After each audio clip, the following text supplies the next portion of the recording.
वाहिगुरु जी का खालसा वाहिगुरु जी की फतेह।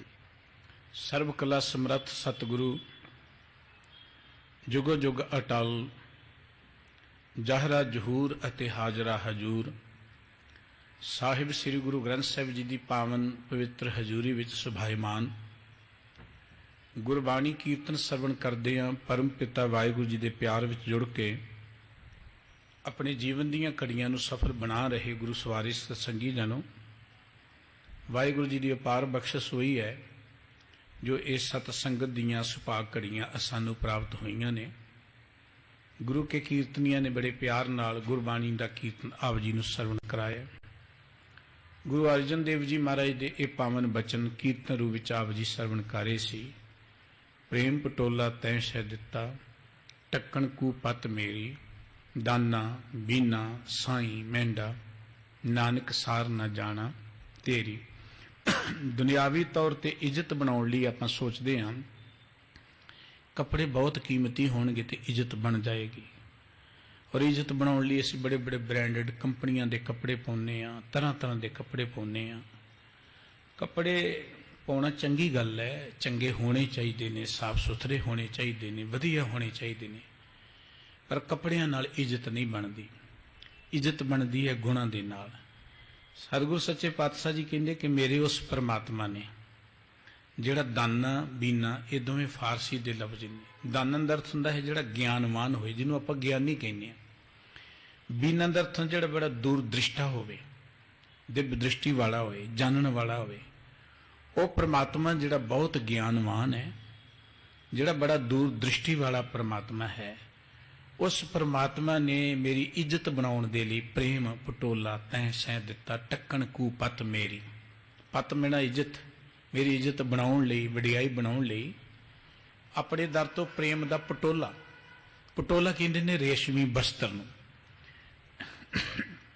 उस परमात्मा ने मैनू प्रेम दा पटोला दिता है इज्जत बनाने दे लई। मनुख दे मन अंदर प्यार ना होवे, भावें वो धनवान होवे, भावें वो बाहरी तौर पर चंगे वस्त्र पाउंदा होए, सब कुछ होवे, पर जो उहदे अंदर हंकार है, जे नफरत है, वो मनुख दुनिया च कदी इज्जत नहीं लै सकेगा, उहदी किती वडियाई नहीं बनेगी। ये गल वक्री है कि डांग नाल लोकां नूं दबाई जाए, ये कोई इज्जत नहीं है। इज्जत ये है जिहड़ी परमात्मा बनाए। सतगुरु जी के बचन ने जिस पत रखे सच्चा साहिब नानक मेट न सकै कोई। जिहदी इज्जत परमात्मा ने बनाई है उहदी इज्जत नूं कोई नीवियां नहीं कर सकदा। ते जिहड़ा मनुख परमात्मा तो बेमुख होके हंकारी हो गया है, विकारी हो गया है, वो जिन्ने मर्जी बाहरले साधन कर ले इज्जत बन नहीं सकती। आपां ज्यादातर मनुखी समाज देखते हैं, मनुख गुणवान नहीं बनना चाहता, गुण नहीं ग्रहण करना चाहता, अपनी जिंदगी दे अंदर गुणा करके उच्चा नहीं उठना चाहता। वो सोचता पैसे नाल दौलत नाल डांग सोटे दे नाल मेरी बड़ी इज्जत बन जाएगी। पर सतगुरु साहब जी कहते ने उस परमात्मा ने जिहड़ा बड़ा अंतरजामी है, दूरदृष्टा है, बड़ा प्यार करने वाला है, जिहदी मैं सार ही नहीं जान सकता, जिहदी वडियाई नहीं पा सकता, उन्हें मैनू अपने दर तो प्रेम का वस्त्र दिता है, बड़ा कीमती वस्त्र। सतगुरु सच्चे पातशाह जी ने गुरबाणी अंदर प्रेम की वडियाई की थां थां ते। सतगुरु जी के जो आप बचन पढ़ते हैं कि गुरु का सिख कौन है, जागत जोत जपै निस्बासर, एक बिना मन नैक नाने, पूर्ण प्रेम प्रतीत सजे। जिहड़ा अंदरों प्यार दे नाल सज जाए, शिंगारिया जाए, व्रत गोर मड़ी मठ भूल न माने। जिस मनुख दे अंदर प्यार नहीं है, सतगुरु साहब जी कहंदे ने अत सुंदर कुलीन चत्र मुख ज्ञानी तनवंत मृतक कहिए नानका जे प्रीत नहीं भगवंत। मनुख बड़ा सोहना होवे, मुख तो बड़ियां सोहणियां गल्लां करदा होए, बड़ा धनवान भी होए, सब कुछ होवे, पर जो उहदे अंदर प्यार नहीं है तो सतगुरु जी कहंदे वो ते अंदरों मरिया होया। इस करके साहब कहंदे इज्जत प्राप्त करन लई सानू साडे वाहिगुरु जी ने प्रेम दा वस्त्र, कीमती वस्त्र दिता है। वो परमात्मा बड़ा ही दिलां दी जानन वाला दूरदृष्टा है, मैं उहदी सार नहीं पा सकदा। असीं भी गुरु चरणां च अरदास करनी कि वो प्यार दा वस्त्र सानू मिले। प्यार तो बिना वाहिगुरु जी की प्राप्ति हो ही नहीं सकती। बारी जिन्ने असी यतन करते हैं मुबारक है, पर गुरु कलगीधर पातशाह जी के वचन कि साच कहो सुन लिहो सबे जिन प्रेम कियो तिन ही प्रभ पायो। ਜਿਸ ਮਨੁੱਖ ਦੇ ਅੰਦਰ ਪ੍ਰੇਮ ਹੈ, ਪ੍ਰੇਮ ਦਾ ਅਰਥ ਕੱਲਾ ਕੋ ਪ੍ਰਮਾਤਮਾ ਦਾ ਨਹੀਂ ਹੈ। ਜਿਹਦਾ ਪ੍ਰਮਾਤਮਾ ਨਾਲ ਪਿਆਰ ਹੋਏਗਾ ਉਹ ਇਨਸਾਨਾਂ ਨੂੰ ਵੀ ਪਿਆਰ ਕਰੇਗਾ, ਮਨੁੱਖਾਂ ਨੂੰ ਪਿਆਰ ਕਰੇਗਾ। ਉਹਦੀ ਸਭ ਤੋਂ ਵੱਡੀ ਪਹਿਚਾਣ ਹੈ ਕਿ ਉਹਨੂੰ ਸਾਰੀ ਦੁਨੀਆ ਹੀ ਪ੍ਰਮਾਤਮਾ ਦੀ ਸੰਤਾਨ ਨਜ਼ਰ ਆਉਂਦੀ, ਆਪਣਾ ਭਾਈਚਾਰਾ ਨਜ਼ਰ ਆਉਂਦੀ ਹੈ। ਪਰ ਜਿਸ ਮਨੁੱਖ ਦੇ ਅੰਦਰ ਪ੍ਰਮਾਤਮਾ ਦਾ ਪਿਆਰ ਨਹੀਂ ਹੈ ਉਹ ਲੋਕਾਂ ਨੂੰ ਵੀ ਪਿਆਰ ਨਹੀਂ ਕਰੇਗਾ। ਸਤਿਗੁਰੂ ਜੀ ਦੀ ਦਾਤ ਬਖਸ਼ਿਸ਼ ਕਰਨ, ਜਿੱਥੇ ਗੁਰਬਾਣੀ ਕੀਰਤਨ ਦਾ ਆਨੰਦ ਅਸੀਂ ਮਾਣਿਆ ਹੈ। ਧੰਨ ਗੁਰੂ ਨਾਨਕ ਸਾਹਿਬ ਜੀ ਮਹਾਰਾਜ ਦੇ ਜੀਵਨ ਇਤਿਹਾਸ ਦੀ ਕਥਾ ਵਿਚਾਰ ਹਰ ਰੋਜ਼ ਆਪਾਂ ਸਰਵਣ ਕਰਦੇ ਹਾਂ। ਗੁਰੂ ਕੀ ਇਹ ਗਾਥਾ ਚੱਲ ਰਹੀ ਹੈ ਕਿ ਸਤਿਗੁਰੂ ਸੱਚੇ ਪਾਤਸ਼ਾਹ ਜੀ ਕਰਤਾਰਪੁਰ ਸਾਹਿਬ ਜੀ ਵਿੱਚ ਬੈਠ ਕੇ ਗੁਰਸਿੱਖਾਂ ਨੂੰ ਜੀ ਦਾਨ ਪ੍ਰਦਾਨ ਕਰ ਰਹੇ ਨੇ। ਦੂਰ ਦੁਰਾਡੇ ਤੋਂ ਗੁਰਸਿੱਖ ਚੱਲ ਕੇ ਆਉਂਦੇ ਨੇ ਔਰ ਆਪੋ ਆਪਣੀਆਂ ਜੋ ਉਹਨਾਂ ਦੀਆਂ ਬੇਨਤੀਆਂ ਨੇ, ਅਰਦਾਸਾਂ ਨੇ ਗੁਰੂ ਚਰਨਾਂ 'ਚ ਕਰਦੇ ਨੇ। ਸਤਿਗੁਰੂ ਸੱਚੇ ਪਾਤਸ਼ਾਹ ਜੀ ਉਹਨਾਂ ਨੂੰ ਗਿਆਨ ਬਖਸ਼ਿਸ਼ ਕਰਦੇ ਨੇ। ਦੋ ਗੁਰਸਿੱਖ ਗੁਰੂ ਕੀ ਹਜ਼ੂਰੀ 'ਚ ਆਏ, ਭਾਈ ਸਿੰਘਾਂ ਤੇ ਭਾਈ ਗੱਜਣ। ਉਹਨਾਂ ਦੀ ਜ਼ਿੰਦਗੀ ਦੀ ਗਾਥਾ ਚੱਲ ਰਹੀ ਹੈ। ਜਿਵੇਂ ਸਤਿਗੁਰੂ ਜੀ ਉਹਨਾਂ ਦੇ ਬਖਸ਼ਿਸ਼ ਕਰ ਰਹੇ ਨੇ, ਉਹਨਾਂ ਨੂੰ ਕਿਹਾ ਕਿ ਭਾਈ ਵਾਹਿਗੁਰੂ ਦਾ ਸਿਮਰਨ ਕਰਿਆ ਕਰੋ। ਵਾਹਿਗੁਰੂ ਦੇ ਅਰਥ ਦੱਸੇ ਕਿ ਵਾਹਿਗੁਰੂ ਕੀ ਹੈ, ਵਾਹਿਗੁਰੂ ਜੀ ਦੇ ਪਿਆਰ ਜੁੜਨ ਦੀਆਂ ਵਡਿਆਈਆਂ ਕੀ ਨੇ।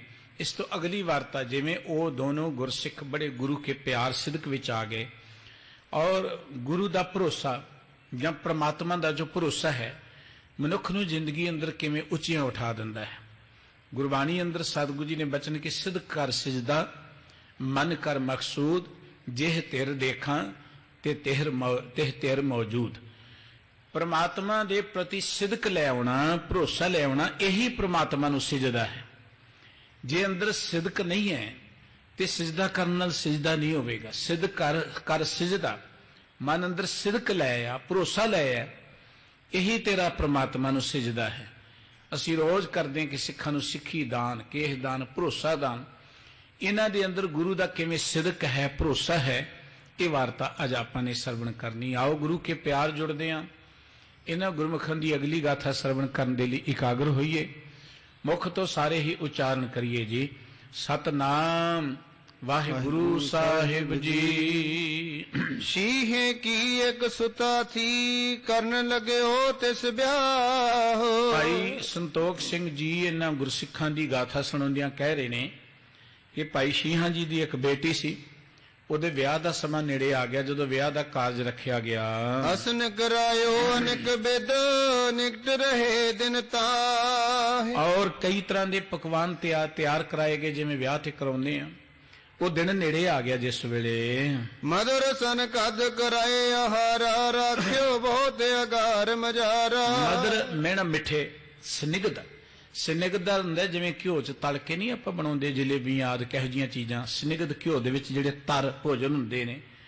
ਔਰ ਇਸ ਤਰੀਕੇ ਦੇ ਨਾਲ ਮਿੱਠੇ, ਸਨਿਗਧ ਜਾਂ ਹੋਰ ਅਨੇਕ ਤਰ੍ਹਾਂ ਦੇ ਸਲੂਣੇ ਪਦਾਰਥ ਤਿਆਰ ਕੀਤੇ ਗਏ। ਸਿੱਖ ਗੁਰੂ ਕੇ ਦਰਸ਼ਨ ਜਾਏ, ਘਰ ਸ਼ੀਹੇ ਕੇ ਉਤਰੇ ਆਏ। ਕਰਨੀ ਰੱਬ ਦੀ। ਉਦੋਂ ਗੁਰੂ ਕੇ ਸਿੱਖਾਂ ਦਾ ਇੱਕ ਜਥਾ ਸਤਿਗੁਰੂ ਜੀ ਦੇ ਦੀਦਾਰ ਕਰਨ ਲਈ ਜਾ ਰਿਹਾ ਸੀ।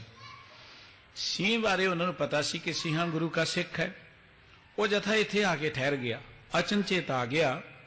ਇੱਧਰ ਭਾਈ ਸਿੰਘਾਂ ਦੇ ਘਰ ਵਿਆਹ ਰੱਖਿਆ ਹੋਇਆ ਸੀ। ਉਹਨਾਂ ਦਿਨਾਂ 'ਚੋਂ ਸਿੱਖ ਸੰਗਤ ਚੱਲ ਕੇ ਆ ਗਈ ਔਰ ਇੱਥੇ ਠਹਿਰ ਗਈ। ਹਿਤ ਬਰਾਤ ਕੇ ਜੋ ਭਗਵਾਨੇ, ਸ਼ੀਹੇ ਦੀਨੇ ਸੋ ਤਿਨ ਖਾਨੇ। ਹੁਣ ਘਰ ਵਿੱਚ ਸੰਗਤ ਚੱਲ ਕੇ ਆ ਗਈ ਹੈ, ਗੁਰੂ ਕੇ ਦੀਦਾਰ ਕਰਨ ਲਈ ਜਾ ਰਹੀ ਹੈ। ਭਾਈ ਸਿੰਘਾਂ ਦੇ ਲਈ ਕਿੰਨਾ ਇਹ ਭਾਗਾਂ ਭਰਿਆ ਸਮਾਂ ਹੈ ਕਿ ਗੁਰੂ ਨਾਨਕ ਸਾਹਿਬ ਜੀ ਦੇ ਦੀਦਾਰ ਕਰਨ ਸੰਗਤ ਜਾ ਰਹੀ, ਉਹਦੇ ਘਰ ਜਾ ਕੇ ਠਹਿਰ ਗਈ ਹੈ। ਹੁਣ ਸੇਵਾ ਤੇ ਭਾਈ ਸਿੰਘਾਂ ਜੀ ਨੇ ਕਰਨੀ ਸੀ। ਇੱਕਦਮ ਜੋ ਕੁਝ ਤਿਆਰ ਸੀ ਘਰ ਵਿੱਚ ਕੁਦਰਤੀ ਵਿਆਹ ਰੱਖਿਆ ਹੋਇਆ ਸੀ ਤੇ ਵਿਆਹ ਦੇ ਲਈ ਜਿੰਨੇ ਮਿਸ਼ਟਾਨ ਪਦਾਰਥ ਜਾਂ ਪਕਵਾਨ ਤਿਆਰ ਕੀਤੇ ਸਨ, ਭਾਈ ਸਿੰਘਾਂ ਜੀ ਨੇ ਉਹਨਾਂ ਸੰਗਤਾਂ ਨੂੰ ਛਕਾ ਦਿੱਤੇ। ਸੰਗਤ ਬਹੁਤ ਸਦਨ ਮੈਂ ਜੋ, ਸਭ ਪਕਵਾਨ ਖਾਏਗੇ ਸੋ। ਹੁਣ ਸੰਗਤ ਬਹੁਤ ਜ਼ਿਆਦਾ ਸੀ, ਤਕਰੀਬਨ ਸਾਰੇ ਪਕਵਾਨ ਜਿਹੜੇ ਸਨ ਸੰਗਤ ਵਿੱਚ ਵਰਤ ਗਏ। ਅਗਲੇ ਦਿਨ ਮੈਂ ਜੰਜ ਨੇ ਉਤੋਂ ਆਮਨੋ ਤਾਮ। ਅਗਲੇ ਦਿਨ ਬਰਾਤ ਆਉਣੀ ਸੀ ਘਰ ਵਿੱਚ, ਉਹਦੇ ਲਈ ਤਿਆਰੀ ਕੀਤੀ ਹੋਈ ਸੀ। ਹੁਣ ਜਿੰਨੇ ਪਕਵਾਨ ਬਣੇ ਨੇ ਉਹ ਤੇ ਸਾਰੇ ਸੰਗਤਾਂ ਵਿੱਚ ਵਰਤਾ ਦਿੱਤੇ ਗਏ। ਸੰਗਤ ਬੜ ਪੁਨ ਸਾਰ ਦੇ, ਗਵਨੀ ਲੈ ਗੁਰ ਨਾਮ। ਇੱਧਰ ਸੰਗਤ ਜਿਹੜੀ ਆਈ ਠਹਿਰੀ ਸੀ, ਉਹ ਤੇ ਤੜਕਸਾਰ ਉੱਠ ਕੇ ਗੁਰੂ ਦਾ ਆਸਰਾ ਲੈ ਕੇ ਉੱਥੋਂ ਚਲੀ ਗਈ ਤੇ ਇੱਧਰ ਭਾਈ ਸੀਏ ਦੇ ਘਰ ਹੁਣ ਬਰਾਤ ਆਉਣੀ ਹੈ। ਜੋ ਪਕਵਾਨ ਮਠਿਆਈਆਂ ਤਿਆਰ ਕੀਤੀਆਂ ਸਨ ਉਹ ਸਾਰੀਆਂ ਛਕਾ ਦਿੱਤੀਆਂ ਸੰਗਤਾਂ ਨੂੰ। ਚਿੰਤ ਕਰੇ ਸੀਹੇ ਕੀ ਨਾਰ ਤਨਕ ਨਕੇਤ ਨ ਰਿਓ ਆਹਾਰ। ਹੁਣ ਭਾਈ ਸੀਏ ਜੀ ਦੀ ਜਿਹੜੀ ਧਰਮ ਪਤਨੀ ਉਹਨੂੰ ਬੜੀ ਚਿੰਤਾ ਲੱਗ ਗਈ ਕਿ ਘਰ 'ਚ ਬਰਾਤ ਆਉਣ ਵਾਲੀ ਹੈ।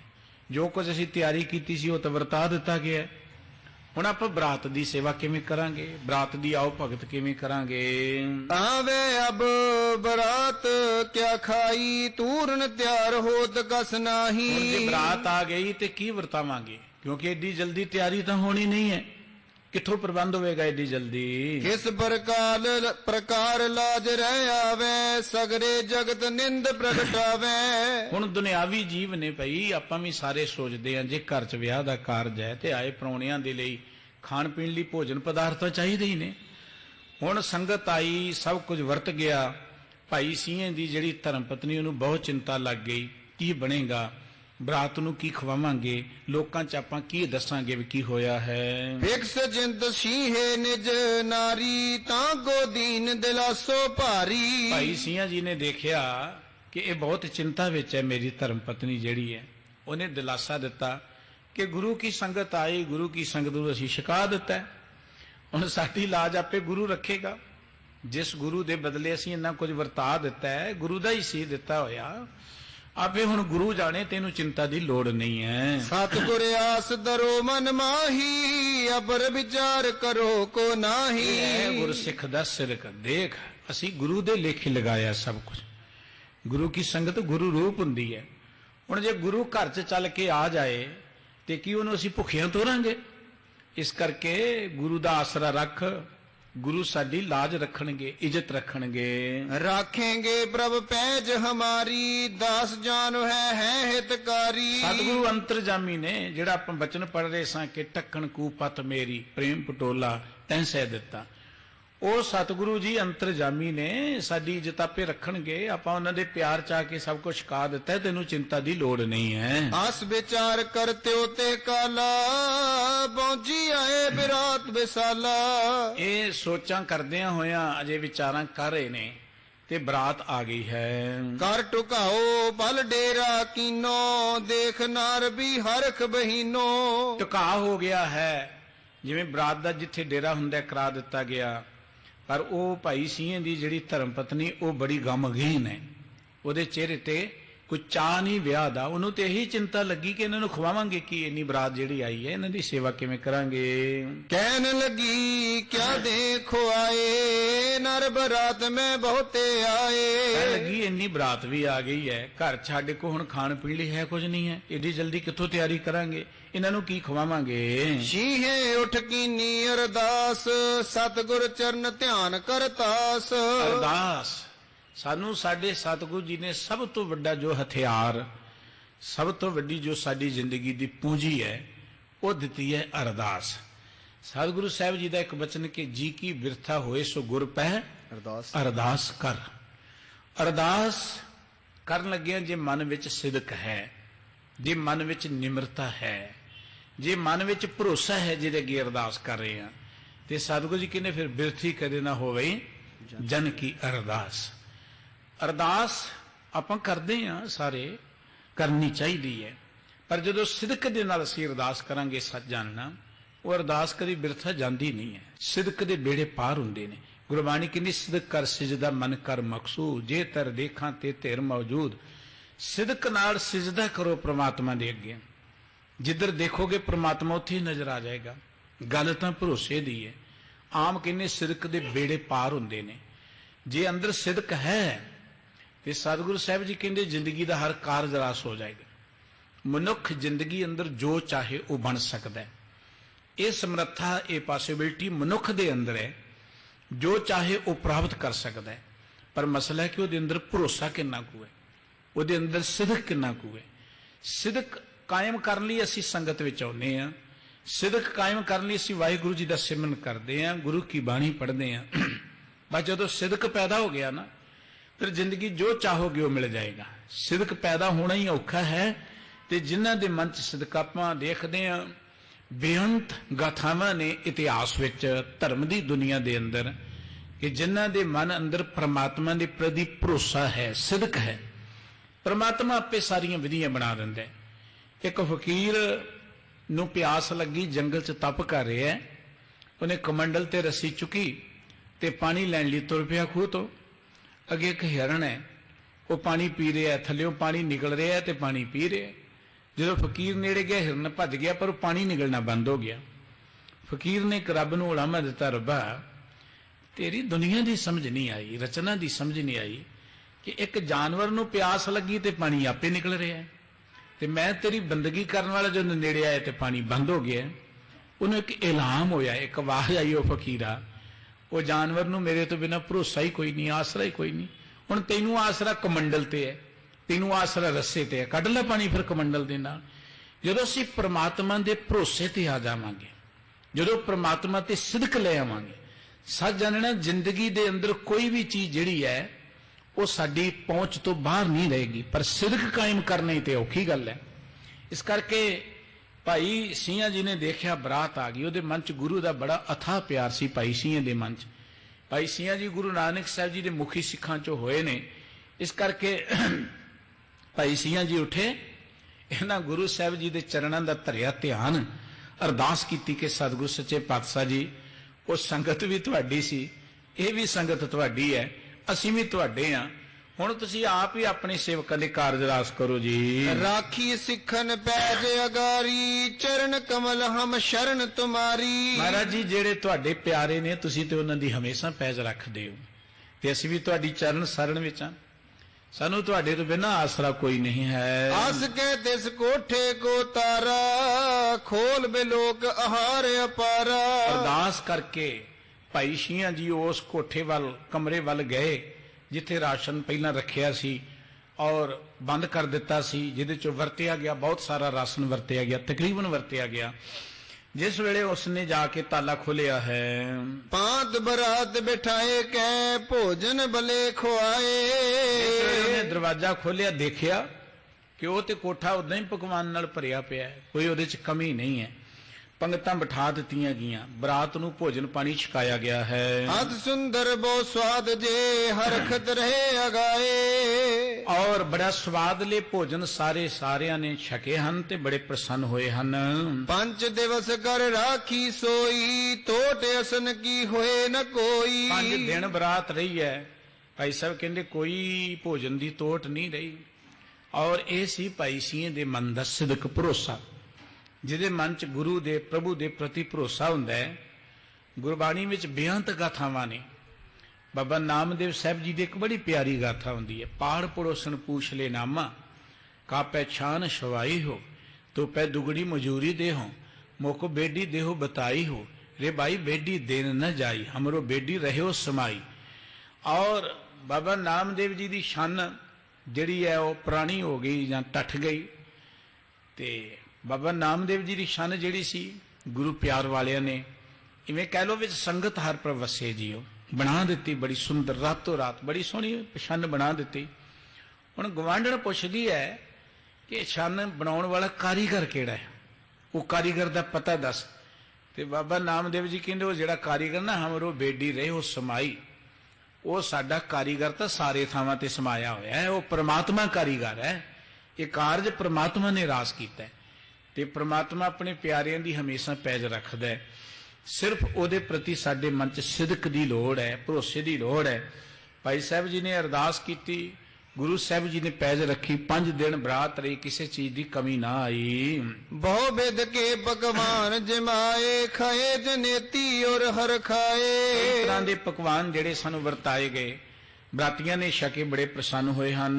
विदा करी दे दात विसाला, चर्ज बे नर दे काला। और भी बरात नू बड़े प्यार दे नाल विदा कीता गया है और सारे ही बड़े प्रसन्न हुए, हैरान भी हन।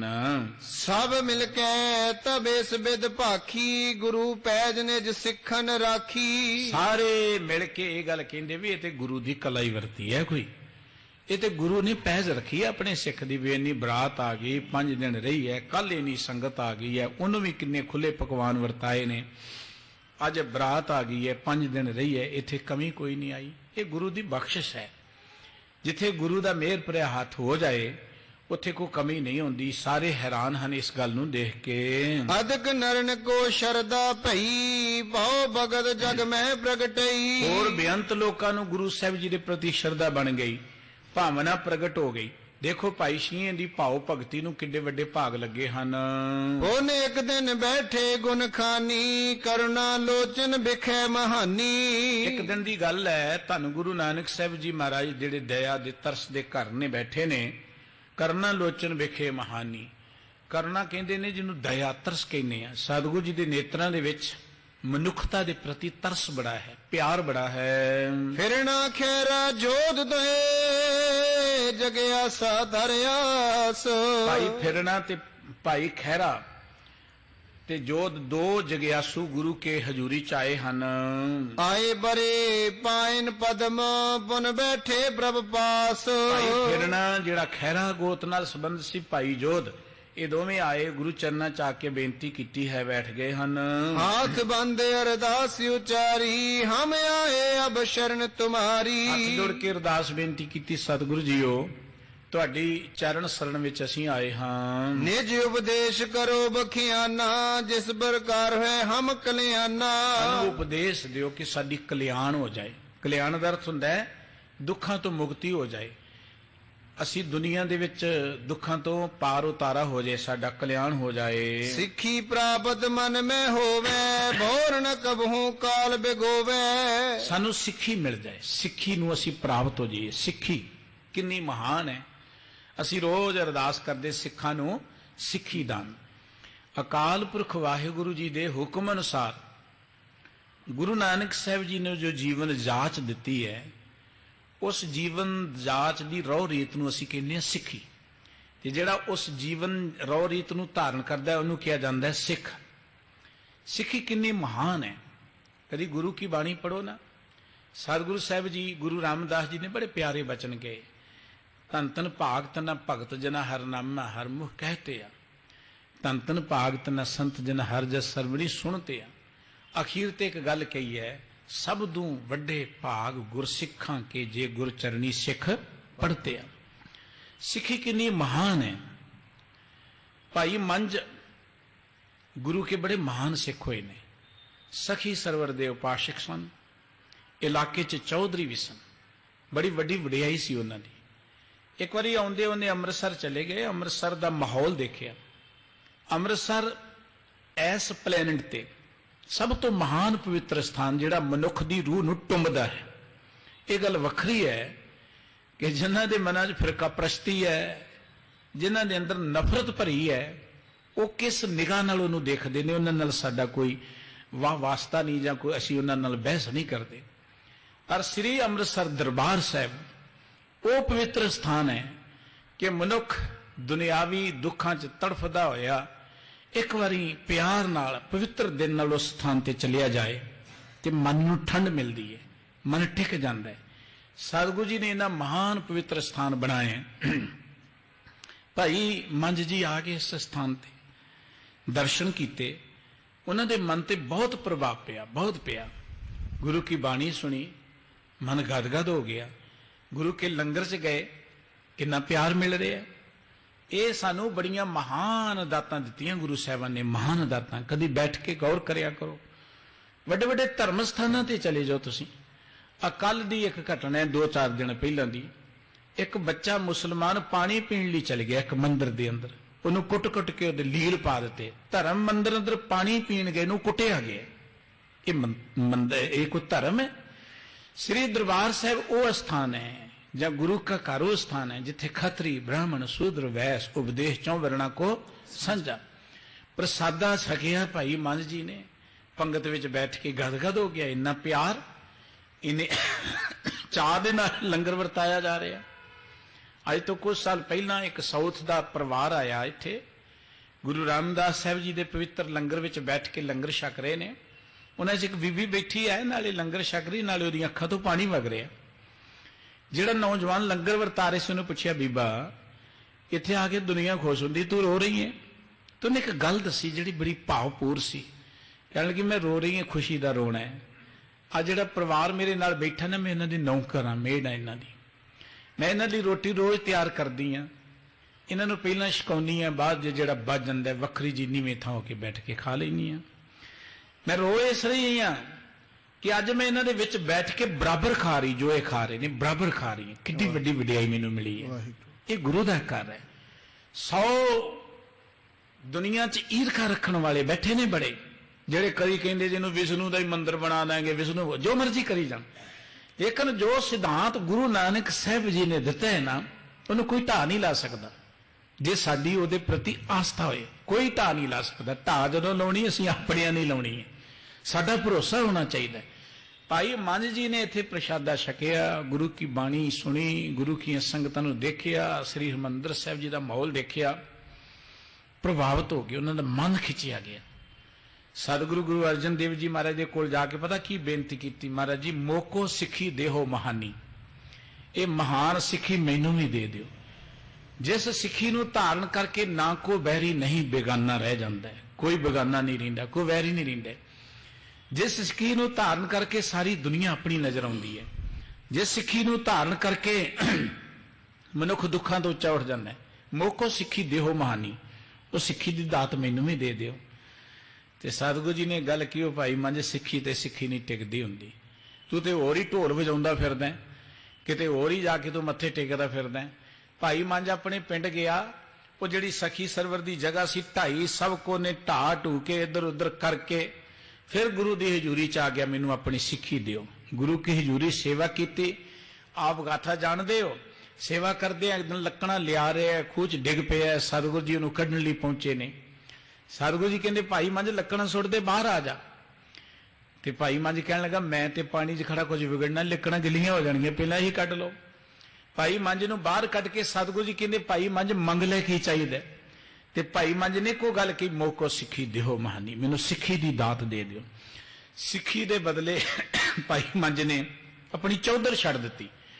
ਅੱਜ ਤਾਂ ਚੌਧਰ ਦੀ ਖਾਤਰ ਸਿੱਖੀ ਨੂੰ ਵਾਰਨ ਲਈ ਬੈਠੇ ਨੇ ਸਾਡੇ ਲੀਡਰ, ਸਿਰਫ ਚੰਦ ਛਿੱਲੜਾਂ ਦੀ ਖਾਤਰ, ਸਿਰਫ ਦੁਨਿਆਵੀ ਹੋਛੇ ਜੇ ਰੁਤਬਿਆਂ ਦੀ ਖਾਤਰ ਸਿੱਖੀ ਦੇ ਸਿਧਾਂਤ ਨੂੰ ਕੁਰਬਾਨ ਕਰੀ ਚਲੇ ਜਾਂਦੇ ਨੇ।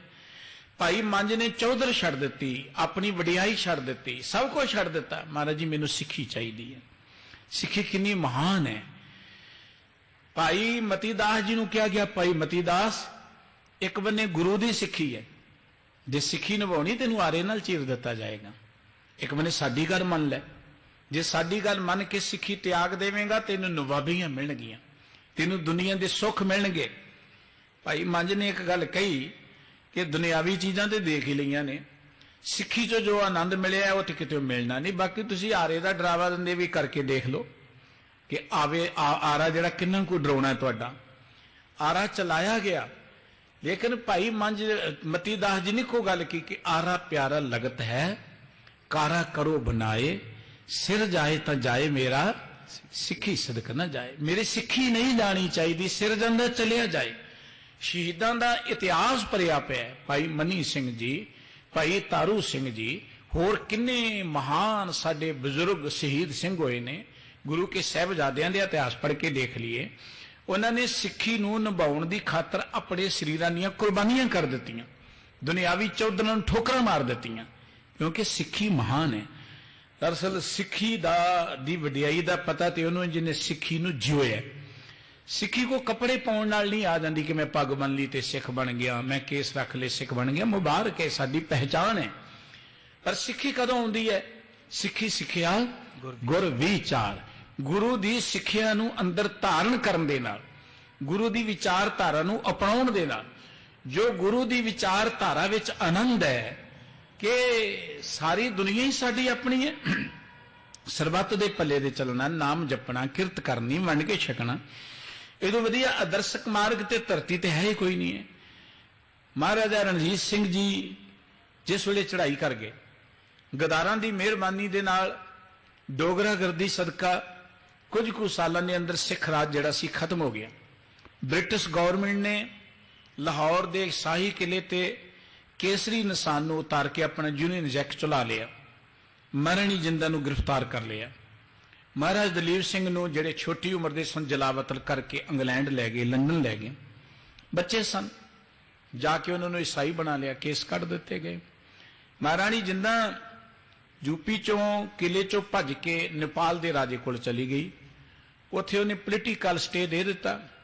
ਨੇਪਾਲ ਦੀ ਹਕੂਮਤ ਨਾਲ ਸਿੱਖ ਰਾਜ ਦੇ ਬਹੁਤ ਵਧੀਆ ਸੰਬੰਧ ਸਨ ਔਰ ਉਹ ਹਕੂਮਤਾਂ ਤਿੱਬਤ ਵਾਲੇ ਨੇਪਾਲ ਵਾਲੇ ਅਜੇ ਤੱਕ ਵੀ ਚੇਤੇ ਕਰਦੇ ਨੇ ਸਿੱਖ ਰਾਜ ਨੂੰ। ਮਹਾਰਾਜਾ ਦਲੀਪ ਸਿੰਘ ਦੇ ਮਨ 'ਚ ਇੱਛਾ ਜਾਗੀ ਕਿ ਮੈਂ ਪੰਜਾਬ ਦੀ ਧਰਤੀ ਤੇ ਜਾਣਾ ਹੈ। ਮਹਾਰਾਜਾ ਦਲੀਪ ਸਿੰਘ ਨੂੰ ਬ੍ਰਿਟਿਸ਼ ਗਵਰਨਮੈਂਟ ਸਭ ਤੋਂ ਪਹਿਲਾਂ ਕਲਕੱਤੇ ਲੈ ਕੇ ਆਈ ਕਿ ਆਪਾਂ ਦੇਖਦੇ ਦਾ ਭਾਵ ਕੀ ਪੈਂਦਾ, ਅਸਰ ਕੀ ਪੈਂਦਾ, ਕਿਤੇ ਬਗਾਵਤ ਨਾ ਹੋ ਜਾਏ ਪੰਜਾਬ ਦੇ ਅੰਦਰ। ਕਲਕੱਤੇ ਆਏ ਮਹਾਰਾਜਾ ਦਲੀਪ ਸਿੰਘ। ਮਹਾਰਾਣੀ ਨੂੰ ਪਤਾ ਲੱਗਿਆ ਕਿ ਦਲੀਪ ਸਿੰਘ ਕਲਕੱਤੇ 'ਚ ਆਇਆ ਹੈ। ਉਹਨੇ ਨੇਪਾਲ ਦੇ ਰਾਜੇ ਨੂੰ ਕਹਿ ਕੇ ਕਿ ਮੈਂ ਮਿਲਣੇ, ਆਗਿਆ ਲੈ ਲਈ, ਚਲੀ ਗਈ ਮਿਲਣ ਦੇ ਲਈ।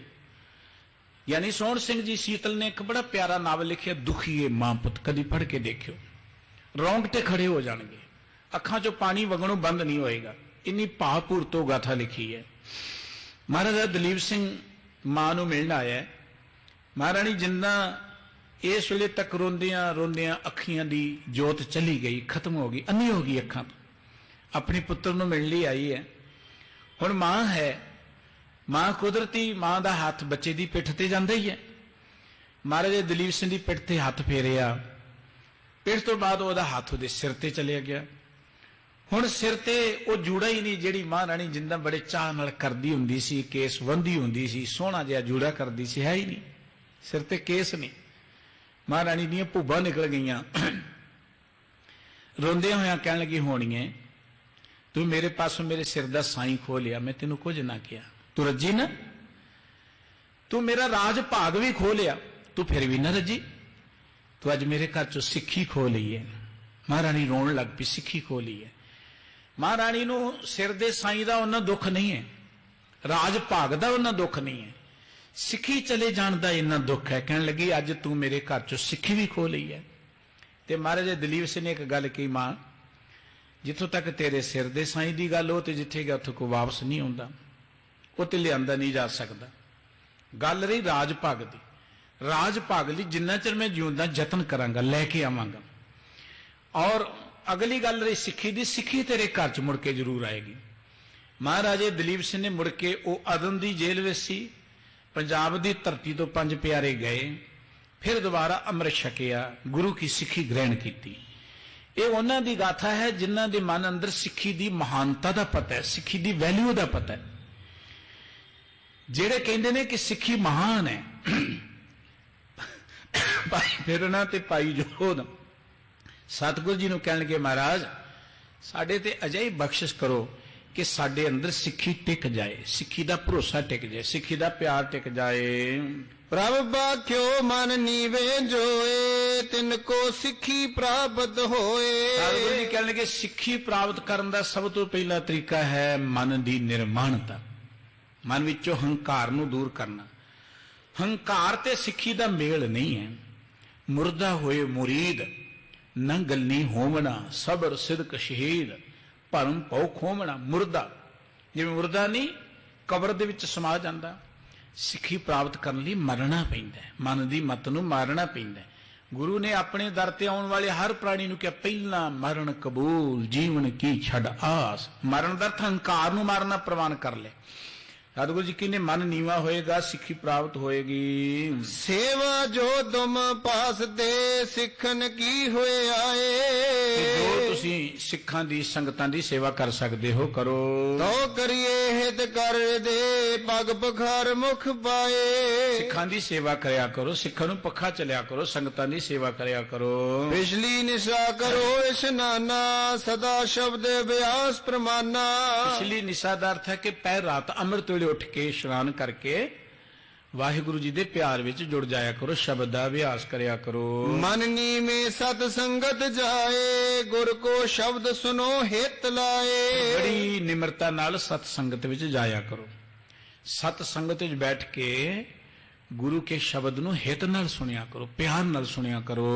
ਜਾਨੋ ਵਾਹਿਗੁਰੂ ਕੋ ਸੁਆਮੀ, ਦਾਸ ਆਪਨੋ ਲਖੋ ਲਖਾਂ ਸਖਾਮੀ। ਮਨ 'ਚ ਇੱਕ ਭਰੋਸਾ ਰੱਖੋ ਕਿ ਸਾਡਾ ਸਾਰਿਆਂ ਦਾ ਮਾਲਕ ਵਾਹਿਗੁਰੂ ਹੀ ਹੈ, ਅਸੀਂ ਸਾਰੇ ਉਹਦੇ ਦਾਸ ਹਾਂ, ਅਸੀਂ ਸਾਰੇ ਉਹਦੇ ਬੱਚੇ ਹਾਂ। ਗੁਰਬਾਣੀ ਕੋ ਮੰਨਣ ਸੋ ਕਰਨਾ, ਜੇ ਚਾਹਤ ਹੋ ਭਉ ਤੇ ਤਰਨਾ। ਇਹ ਭਉ ਸਾਗਰ ਦੇ ਡਰ ਤੋਂ ਮੁਕਤ ਹੋਣਾ ਹੈ, ਸੰਸਾਰ ਸਮੁੰਦਰ ਦੇ ਦੁੱਖਾਂ ਤੋਂ ਮੁਕਤ ਹੋਣਾ ਹੈ। ਫਿਰ ਗੁਰਬਾਣੀ ਨੂੰ ਪੜੋ, ਗੁਰਬਾਣੀ ਨੂੰ ਵਿਚਾਰੋ। ਗੁਰਬਾਣੀ ਸਾਨੂੰ ਭਉ ਸਾਗਰ ਤੋਂ ਪਾਰ ਕਰਦੀ। ਭਉ ਸਾਗਰ ਕੀ ਹੈ? ਭਉ ਸਾਗਰ ਮਰਨ ਤੋਂ ਬਾਅਦ ਨਹੀਂ ਹੈ, ਸਰੀਰ ਛੱਡਣ ਤੋਂ ਬਾਅਦ ਨਹੀਂ ਹੈ, ਹੁਣ ਹੈ, ਸਾਡੇ ਅੰਦਰ ਹੈ। ਭਉ ਦਾ ਅਰਥ ਹੁੰਦਾ ਡਰ। ਉਹ ਸਮੁੰਦਰ ਜਿੱਥੇ ਡਰ ਹੀ ਡਰ ਭਰਿਆ ਪਿਆ, ਤੇ ਸਾਡੇ ਅੰਦਰ ਤੇ ਡਰ ਹੀ ਹੈ। ਸਾਨੂੰ ਰਿਜ਼ਕ ਦੀ ਚਿੰਤਾ ਹੈ, ਸਾਨੂੰ ਮੌਤ ਦੀ ਚਿੰਤਾ ਹੈ। ਹਰ ਮਨੁੱਖ ਦੇ ਅੰਦਰ ਕੋਈ ਨਾ ਕੋਈ ਡਰ ਹੈ। ਜਿਸ ਵੀ ਮਨੁੱਖ ਦੇ ਅੰਦਰ ਝਾਤ ਮਾਰ ਲਓ, ਭੈ ਵਿੱਚ ਸਭ ਆਕਾਰ ਹੈ, ਨਿਰਭਉ ਹਰਿ ਜੀਉ ਸੋਏ। ਇਹ ਭਉ ਸਾਗਰ ਧਾਰਮਿਕ ਲੋਕ ਕਹਿੰਦੇ ਨੇ ਕਿ ਮਰਨ ਤੋਂ ਬਾਅਦ ਹੈ, ਪਰ ਗੁਰਬਾਣੀ ਕਹਿੰਦੀ ਨਹੀਂ, ਦੁਨੀਆ ਸਾਗਰ ਦੁੱਤਰ ਕਹੀਏ, ਸੰਸਾਰ ਸਮੁੰਦੇ ਤਾਰ ਗੋਬਿੰਦੇ। ਇਹ ਸੰਸਾਰ ਸਮੁੰਦਰ ਹੈ। ਜਦੋਂ ਅਸੀਂ ਦੁਨੀਆ 'ਚ ਰਵਾਂਗੇ, ਚਿੰਤਾਵਾਂ ਤੋਂ ਮੁਕਤ ਰਹਿਣਾ ਬੜਾ ਔਖਾ ਹੈ। ਜਿਵੇਂ ਪਾਣੀ 'ਚ ਵੜ ਕੇ ਪਾਣੀ ਤੋਂ ਭਿੱਜਣੋਂ ਬੜਾ ਨਾ ਭਿੱਜਣਾ, ਇਹ ਭਿੱਜਾਂਗੇ ਆਪਾਂ, ਘੁੰਮਣ ਘੇਰੀਆਂ 'ਚ ਘਿਰਾਂਗੇ। ਇਦਾਂ ਦੁਨੀਆ 'ਚ ਰਵਾਂਗੇ, ਚਿੰਤਾਵਾਂ ਆਉਣਗੀਆਂ, ਫਿਕਰ ਆਉਣਗੇ, ਦੁੱਖ ਆਉਣਗੇ, ਪਰੇਸ਼ਾਨੀਆਂ ਆਉਣਗੀਆਂ। ਪਰ ਅਸੀਂ ਦੁਨੀਆ 'ਚ ਰਹੀਏ ਤੇ ਪਰੇਸ਼ਾਨੀਆਂ ਸਾਡੇ ਤੇ ਭਾਰੂ ਨਾ ਹੋਣ, ਚਿੰਤਾ ਸਾਡੇ ਤੇ ਭਾਰੂ ਨਾ। ਇਹ ਹੈ ਭਉ ਸਾਗਰ ਤੋਂ ਪਾਰ ਉਤਰਨਾ। ਸਤਿਗੁਰੂ ਜੀ ਕਹਿੰਦੇ ਗੁਰਬਾਣੀ ਨੂੰ ਪੜ੍ਹਿਆ ਕਰੋ, ਵਿਚਾਰਿਆ ਕਰੋ। ਹੁਣ ਜਦੋਂ ਗੁਰਬਾਣੀ ਨੂੰ ਪੜ੍ਹਦੇ ਹਾਂ, ਅਸੀਂ ਬਚਨ ਹਿਰਦੇ 'ਚ ਵਸਾ ਲਾਂਗੇ। ਮਾਨੁਖ ਕੀ ਟੇਕ ਬਿਰਥੀ ਸਭ ਜਾਨ, ਦੇਵਨ ਕੋ ਇੱਕ ਹੈ ਭਗਵਾਨ, ਜਿਸ ਕੇ ਦੀਏ ਰਹੇ ਅਗਾਏ, ਬਹੁ ਨਾ ਤ੍ਰਿਸ਼ਨਾ ਲਾਗੇ ਆਏ, ਮਾਰੇ ਰਾਖੇ ਏਕੋ ਆਪ। ਮਾਨੁਖ ਹੈ ਕਿਛ ਨਹੀਂ ਯਾਰ, ਮਨੁੱਖ ਦੇ ਹੱਥ ਵਿੱਚ ਕੁਝ ਨਹੀਂ। ਮਾਰਨ ਵਾਲਾ ਰੱਖਣ ਵਾਲਾ ਪ੍ਰਮਾਤਮਾ ਹੈ। ਮੌਤ ਦਾ ਡਰ ਹੀ ਕੱਟਿਆ ਜਾਏਗਾ ਜਦੋਂ ਇਹ ਖਿਆਲ ਆਏਗਾ ਕਿ ਸਿਰ ਸਰੀਰਕ ਸਮਾਹੇ ਠਾਕੁਰ ਕਾਹੇ ਮਨ ਪੋ ਕਰਿਆ। ਬੰਦਿਆ ਤੂੰ ਉਦਮ ਕਰ, ਰੋਟੀ ਪ੍ਰਮਾਤਮਾ ਨੇ ਦੇਣੀ ਹੈ, ਸਾਰਿਆਂ ਨੂੰ ਦੇ ਰਿਹਾ, ਪੱਥਰਾਂ 'ਚ ਵੀ ਦੇ ਰਿਹਾ, ਤੈਨੂੰ ਨਹੀਂ ਮਿਲੇਗੀ। ਆਪਣੇ ਆਪ ਚਿੰਤਾ ਖਤਮ ਹੋ ਜਾਏਗੀ। ਹੁਣ ਸਭ ਕੁਝ ਹੁੰਦੀਆਂ, ਵੱਡੇ ਵੱਡੇ ਕਾਰੋਬਾਰ ਨੇ, ਅਸੀਂ ਡਿਪਰੈਸ਼ਨ ਚਲੇ ਜਾਂਦੇ ਹਾਂ। ਕਾਰੋਬਾਰ ਕਿਵੇਂ ਚੱਲਣਗੇ? ਚਿੰਤਾਵਾਂ 'ਚ ਅਸੀਂ ਘਿਰ ਜਾਂਦੇ ਹਾਂ। ਸਤਿਗੁਰੂ ਜੀ ਕਹਿੰਦੇ ਜਿਸ ਭਉ ਸਾਗਰ ਤੋਂ ਬਾਹਰ ਨਿਕਲਣਾ, ਗੁਰਬਾਣੀ ਪੜ੍ਹਿਆ ਕਰੋ, ਗੁਰਬਾਣੀ ਵਿਚਾਰਿਆ ਕਰੋ, ਗੁਰਬਾਣੀ ਨੂੰ ਸਮਝਿਆ ਕਰੋ। ਸੀਖੀ ਸਿੱਖ ਸਤਿਗੁਰ ਤੇ ਤੈਸੀ ਕੀਨੀ ਕਾਰ। ਇਹਨਾਂ ਨੇ ਗੁਰੂ ਸਾਹਿਬ ਜੀ ਦੇ ਬਚਨ ਸੁਣੇ ਤੇ ਗੁਰੂ ਸਾਹਿਬ ਜੀ ਦੀ ਸਿੱਖਿਆ ਅਨੁਸਾਰ ਜ਼ਿੰਦਗੀ ਜੀਉਣ ਦਾ ਇਹਨਾਂ ਨੇ ਕੰਮ ਸ਼ੁਰੂ ਕਰ ਦਿੱਤਾ। ਜਨਮ ਮਰਨ ਛੁਟ ਕਸ਼ਟ ਤੇ ਤਿਨ ਕੋ ਭਇਓ ਉਧਾਰ। ਤੇ ਜ਼ਿੰਦਗੀ ਵਿੱਚ ਜਿੰਨੇ ਜੰਮਣ ਮਰਨ ਦੇ ਦੁੱਖ ਸਨ, ਇਕੱਠੇ ਗਏ, ਇਹਨਾਂ ਦਾ ਉਧਾਰ ਹੋ ਗਿਆ। ਭਾਵ ਜੀਵਨ ਦੇ ਅੰਦਰ ਜਨਮ ਮਰਨ ਦੀ ਚਿੰਤਾ ਖਤਮ ਹੋ ਗਈ ਇਹਨਾਂ ਦੀ। ਇਸ ਪ੍ਰਕਾਰ ਸੋ ਨਰਨ ਅਨੇਕੰ, ਕਰ ਉਪਦੇਸ਼ ਦਿਓ ਸੁਭ ਬੇਕੰ। ਬੇਅੰਤ ਲੋਕੀ ਸਤਿਗੁਰੂ ਜੀ ਦੀ ਹਜ਼ੂਰੀ ਚਾਹੁੰਦੇ ਨੇ ਤੇ ਸਤਿਗੁਰੂ ਸੱਚੇ ਪਾਤਸ਼ਾਹ ਜੀ ਉਹਨਾਂ ਨੂੰ ਉਪਦੇਸ਼ ਦਿੰਦੇ ਨੇ।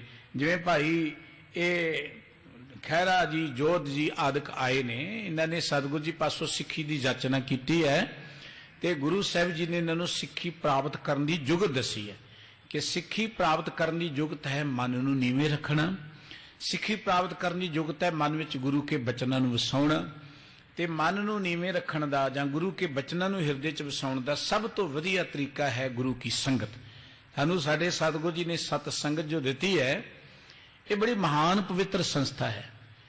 ਬਾਬਾ ਰਵਿਦਾਸ ਸਾਹਿਬ ਜੀ ਦਾ ਇੱਕ ਬੜਾ ਕੀਮਤੀ ਬਚਨ ਹੈ, ਸਾਧ ਸੰਗਤ ਬਿਨ ਭਾਉ ਨਹੀਂ ਉਪਜੇ, ਭਾਵ ਬਿਨ ਭਗਤ ਨਾ ਹੋਏ ਤੇਰੀ। ਸਾਧ ਸੰਗਤ ਤੋਂ ਬਿਨਾ ਸਾਡੇ ਮਨਾਂ ਅੰਦਰ ਪ੍ਰਮਾਤਮਾ ਦਾ ਪਿਆਰ ਪੈਦਾ ਹੋ ਹੀ ਨਹੀਂ ਸਕਦਾ।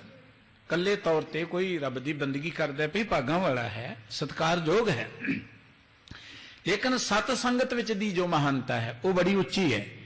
ਗੁਰਬਾਣੀ ਵਿੱਚ ਸਤਿਗੁਰੂ ਜੀ ਨੇ ਥਾਂ ਥਾਂ ਤੇ ਸਾਨੂੰ ਸਤ ਸੰਗਤ ਨਾਲ ਜੁੜਨ ਦੀ ਪ੍ਰੇਰਣਾ ਕੀਤੀ ਹੈ। ਤੇ ਗੁਰੂ ਸਾਹਿਬ ਜੀ ਜਿੱਥੇ ਜਾਂਦੇ ਸਨ ਕਹਿੰਦੇ ਸਨ ਰੋਜ਼ ਸਤ ਸੰਗਤ ਕਰਿਆ ਕਰੋ। ਬਾਬਾ ਨਾਨਕ ਜੀ ਨੂੰ ਸਿੱਧਾ ਨੇ ਪੁੱਛਿਆ, ਨਾਨਕ ਜੀ ਤੁਹਾਡੇ ਕੋਲ ਕਿਹੜੀ ਕਰਾਮਾਤ ਹੈ? ਸਤਿਗੁਰੂ ਜੀ ਕਹਿੰਦੇ ਸਾਡੇ ਕੋਲ ਤੇ ਨਾਮ ਹੀ ਹੈ, ਇਹੀ ਕਰਾਮਾਤ ਹੈ, ਹੋਰ ਤੁਹਾਡੀਆਂ ਰਿੱਧੀਆਂ ਸਿੱਧੀਆਂ ਸਾਡੇ ਲਈ ਕੋਈ ਖਾਸ ਚੀਜ਼ ਨਹੀਂ ਹੈ। ਤੇ ਸਿੱਧ ਕਹਿੰਦੇ ਨਾਮ ਮਿਲਦਾ ਕਿਵੇਂ ਹੈ? ਇਹ ਨਾਮ ਦੀ ਕਰਾਮਾਤ ਮਿਲਦੀ ਕਿੱਥੋਂ ਹੈ? ਤੇ ਗੁਰੂ ਸਾਹਿਬ ਜੀ ਨੇ ਕਿਹਾ ਸੀ ਗੁਰ ਸੰਗਤ ਬਾਣੀ ਬਿਨਾਂ ਦੂਜੀ ਓਟ ਨਹੀਂ ਹੈ ਰਾਈ। ਨਾਮ ਨਾਲ ਜੁੜਨ ਦੇ ਲਈ, ਸਿੱਖੀ ਨਾਲ ਜੁੜਨ ਦੇ ਲਈ ਸੰਗਤ ਤੇ ਬਾਣੀ ਤੋਂ ਬਿਨਾਂ ਹੋਰ ਕੋਈ ਓਟ ਆਸਰਾ ਨਹੀਂ ਹੈ।